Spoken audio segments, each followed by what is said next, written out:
Viewers, welcome back really morning. Topic जो है बड़ा सेंसिटिव है और ऐसे ऐसे इसके पहलू हैं जिन पे बात करते हुए शर्म भी आती है, बट कुछ किया नहीं जा सकता बिकॉज हम तो सिर्फ बात करते हुए इतना हो रहे हैं, लोग तो वो काम कर जाते हैं और बड़े आराम से कर जाते हैं। डॉक्टर साहब, मुझे सिर्फ ये बताइए, जैसे यहाँ साहब का सवाल था कि कैसे, किस हद तक आप अपने स्पाउस को इस चीज़ पे ढील दे सकते हो और कब आप खींच लो?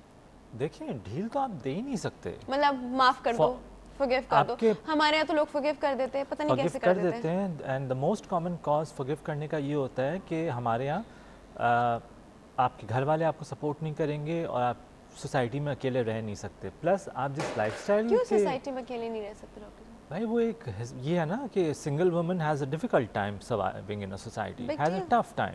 उस टफ टाइम से तो आसान होगी। प्लस एक और बहुत बड़ा मसला ये है कि वो हस्बैंड आपको एक लाइफस्टाइल प्रोवाइड करके दे रहा है। आप मिसेस सो एंड सो हैं, आप लुई विटॉन का पर्स कैरी करती हैं, चाहे जाली हो, मेड इन चाइना हो, और आप जो है वो प्राडा के जूते पहनेंगी, आप यहाँ सोशलाइज करेंगी। ये लाइफस्टाइल आपको एज ए सिंगल वुमन शायद अचीव करने में देर लगे, and we are not yet prepared to struggle for that time period. Hence मियाँओं को माफ़ कर दिया जाता है। ठीक है। ऑल्सो एन इम्पॉर्टेंट फैक्ट कि मैं अगर मेरे बच्चों का क्या होगा, बच्चे रुल जाएंगे। बच्चे तो ऑलरेडी रुल रहे हैं जब आप लोग दोनों ये झगड़ा कर रहे हैं घर पे बैठ के। कहते हैं बच्चों को बाप की बहुत ज़रूरत होती है, बच्चों को बाप का नाम चाहिए होता है, बच्चों को बाप का साथ चाहिए, चाहे जैसा भी बाप है। बेसिकली ये सब अपने दिल को बहलाने के लिए एक्सक्यूज़ेस होते हैं। बट बात ये है कि आई डोंट थिंक कि अगर आप बहुत मेहरबान हैं तो ठीक है, you give one chance, but आपने चांस देने के बाद डॉक्टर साहब आपने देखा है कोई इम्प्रूवमेंट के चांसेस होते हैं? Well, I've seen two case scenarios. एक तो ये होता है कि एक इंसान को I'm sorry? In all your life till now? In all, मैं कैटेगरीज की बात करूँगा। अच्छा। That one के आदमियों को, औरतों, आदमी में कहूँगा, लोगों को आदत पड़ जाती है कि एक अफेयर ख़त्म हुआ, अच्छा चलो दूसरा ख़त्म हुआ, चलो तीसरा। एक थ्रिल की आदत पड़ जाती है, एक एंटरटेनमेंट की आदत पड़ जाती है। दूसरी कैटेगरी वो होती है जो कदरतन शरीफ होते हैं और उनको पहले अफेयर के बाद झटका पड़ता है घर से, और वो फिर कहते हैं कि नहीं जी हम सही लाइन पे चलें। So these are the two. इनकी रेशियोस क्या हैं? Very tough question, I know. You know, I get to hear by my friends and in our society कि यार शादी के बाद तुमने अफेयर नहीं चलाया तो क्या किया। तो ये मैं कॉमनली सुनता हूँ, मेरे मरीज़ ये नहीं कहते, ये मुझे सोसाइटी कहती है। ठीक है, आपके पास तो वो मरीज़ आते हैं जो उस चीज़ से सफ़र कर रहे हैं, मेरे पास वो आते हैं। तो मेरा ख्याल है कि सोसाइटी एक ये ट्रेंड बन गया है कि नहीं जी एक आध अफेयर तो जो है वो चलेगा, तो दोस्तों में मुंह दिखाना है तो जो है ये चीज़ है। और मैं डॉक्टर साहब कोई स्पेसिफिक पर्सनालिटी टाइप होती है ऐसी जो ये काम कर रहे होते हैं? Can be I'm sure everybody is not that bad. नहीं, everybody is not all that bad, but can be. However, मैं एक कॉल भी हमारी आई थी, मैं ये ज़रूर कहूँगा कि सिर्फ अपर क्लास ये नहीं कर रही है, सब कर रहे हैं, सब कर रहे हैं और अपने अपने तरीके से कर रहे हैं। ये बात है कि कुछ लोग जो है वो बहुत ही दिखा के करते हैं, कुछ लोग जो है बहुत डिस्क्रीट तरीके से करते हैं, कर सब रहे हैं।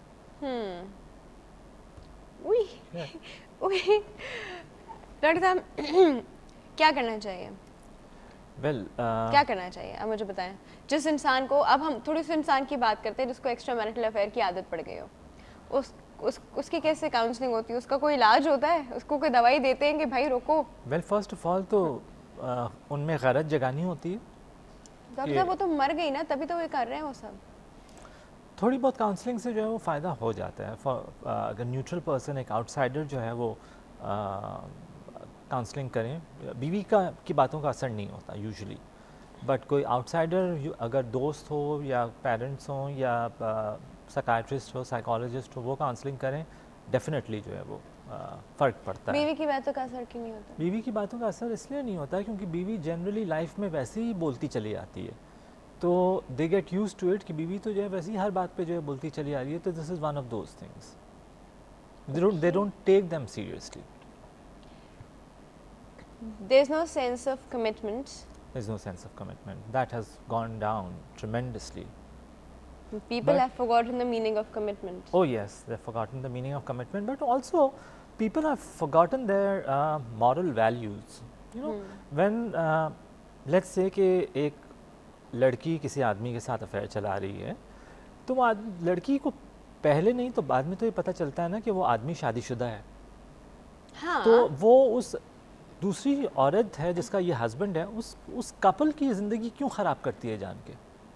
I personally know a case like this जिसमें उस लड़की को बाद में पता चला that guy was married, तो उस लड़के ने उसको कहा सुनो मुझे तो उसको डिवोर्स देनी है क्योंकि मैं तुम होगी साथ में होगी या नहीं होगी मैं उसे डिवोर्स दूंगा, तो बेटर है कि तुम मेरे साथ ही हो ताकि मैं तुमसे ही शादी करूं। या बट जिस दिन वो डिवोर्स देगा उस दिन की बात है। आई टेल यू, जो अफेयर चलाते हैं वो शादी नहीं करते। ये मैं आपको बता दूं कि 99% of them they just have it for fun and entertainment. शादी वादी नहीं होती, ठीक है। सिमिलरली एक आदमी चाहे मैरिड हो या सिंगल हो, एक मैरिड औरत से अगर लाइन मार रहा है, उससे अफेयर चलाने की कोशिश कर रहा है, तो ही सीज कि खातून जो है शादीशुदा है, क्यों इंटरफियर कर रहा है वो? फिर भी करते हैं, फिर भी करता है। तो मे बी इसलिए करते हैं कि हमारे मॉरल चेंज हो गए, अब हम नहीं सोचते। वो प्रॉब्लली उस एस्पेक्ट पे सोच भी नहीं रहा होता है कि ये शादीशुदा है, सो बिग डील टिल उसका काम निकल रहा है। अब तक तो अब ये हो गया या बिग डील शादीशुदा है या नहीं है।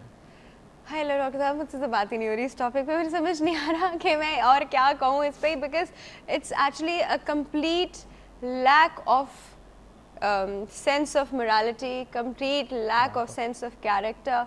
और इस पे आप क्या कर सकते हैं किसी दूसरे इंसान के साथ, मुझे समझ नहीं आता इस पे हम क्या कर सकते हैं, बिकॉज पूरे घर खानदान इन चीज़ों के ऊपर बर्बाद हो जाते हैं। आई थिंक एन इम्पॉर्टेंट चीज़ जो हम कर सकते हैं वो ये कि अपनी बच्चियों को इनफ सिक्योरिटी दें कि वो अपने पैर पे जो है वो खड़े हो सके any time in the life. अगर ज़रूरत पड़े तो अपने पैर पे खड़े होकर अपनी अर्निंग कर सके। दूसरा ये कि बच्चियों को कॉन्फिडेंस दें कि वी आर देयर, ठीक है। पढ़ाएं बच्चियों को, ठीक है। बेटों को शऊर सिखाएं, बेटियों को भी शऊर सिखाएं, लेकिन बेटों को भी शऊर सिखाएं कि ये चीज़ गलत है, गलत और सही का डिफरेंस सिखाएं। अच्छा, makes a lot of difference. अब मैंने डॉक्टर साहब ये भी देखा है कि अगर वो बेचारी वाइफ कंप्लेन करती हुई अपने हस्बैंड के पेरेंट्स के पास भी जाती है तो उसके पेरेंट्स क्या कहते हैं, आदमी है वो तो यही करेगा, हाँ। तुम निभाओ, तुम गुजारा करो। They say this. They do say this. I understand they say this, which is absolutely wrong. Which is absolutely wrong. लेकिन वो since उनका बच्चा हो या बच्ची हो, वो अपने बच्चे को डिफेंड तो करेंगे। वो ये तो हो नहीं सकता कि जो है ये कहेंगे कि नहीं बेटा तुम सही हो, हमारा बच्चा ख़राब है। इन वेरी फ्यू केसेस करते भी हैं, डिफेंड करते भी हैं, बट वो हाँ बेटा तुम देख लो, हम तो समझाते हैं, समझ में नहीं आता। तो और वो साइकियाट्रिस्ट के पास तो आने को तैयार होंगे नहीं कि हम इसको they don't consider this mental illness. Doctor साहब ये मेंटल इलनेस है?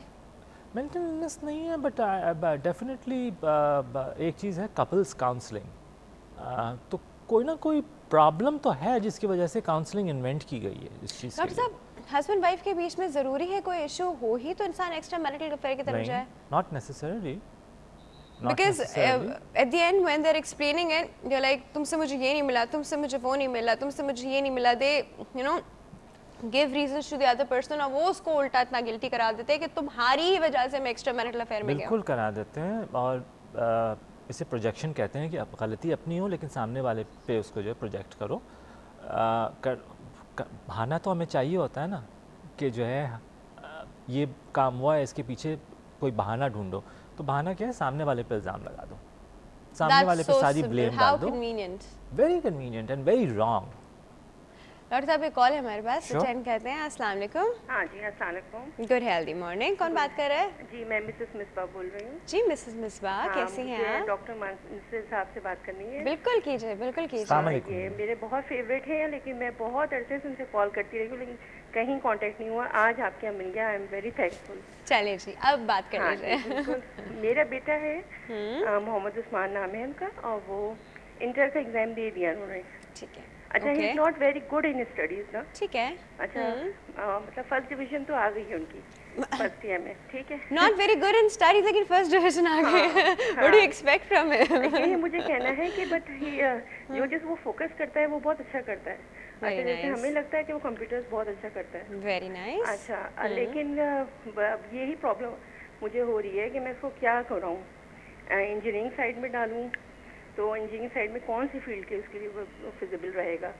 कॉमर्स जो है वो उसने स्टडी नहीं किया है, he study in science all the way. Mrs Misbah, या एक बात तो मुझे बताइए, बिल्कुल। डॉक्टर फैसल आपको ये कैसे बता सकते हैं? नहीं, थोड़ा सा मुझे लगा था, एक तो ये है कि उनके साथ थोड़ा थायराइड प्रॉब्लम है। ठीक है, ठीक है, थायराइड प्रॉब्लम है, तो थोड़ा सा वो डिस्ट्रैक्ट बहुत जल्दी हो जाता है। तो थोड़ा सा मुझे गाइडलाइन थोड़ी, ताकि मैं उसको अच्छा सा वो कर दूं कि भाई आप इस तरह मॉनिटर वो समझा दूं कि इस तरह कर लो, आप इस तरह। आपने उससे खुद पूछा है कि उसको? हाँ, तो उससे मैंने पूछा है, तो वो तो सॉफ्टवेयर इंजीनियरिंग की तरफ कह रहा है ना। तो जाने अच्छा, वो तो कह रहा है, तो फिर देखें ज़माना वो आ गया जिसमें बच्चे को वो करने दें जिसमें बच्चा खुश है। आई एम एग्रीड, मैं बिल्कुल उसको, मुझे कोई प्रॉब्लम नहीं है, अल्लाह का शुक्र है, ना मेरे हस्बैंड को है। We are not forcing him. और ये है कि बस मैं थोड़ा गाइडेंस चाह रही थी आपसे। चलिए जी, हम इस पे बात करेंगे, ठीक है। Thank you so much for call Mrs Misbah. Sir वो टाइम जो है ना, टाइम की तो बिल्कुल खत्म भी हो गया है। और दूसरा ये कि आपके वो इस पे फेसबुक पेज का बता दीजिए ना। साइक हेल्प, PSICHELP एक वर्ड है, आप उस पर लिख दें, I will definitely answer you. हाँ ठीक है जी। अब ऐसे ये इशू भी बहुत इंपॉर्टेंट है, दोनों इश्यूज जो अभी ये फातिमा का आया था और ये दोनों इश्यूज जो हैं वो बहुत इंपॉर्टेंट हैं। करियर काउंसलिंग में भी बच्चों को बहुत चाहिए होती है, लेकिन अभी हमारा वो टाइम बिल्कुल ख़त्म हो गया। Mrs Misbah, and thank you so much for your call, thank you so much for coming sir.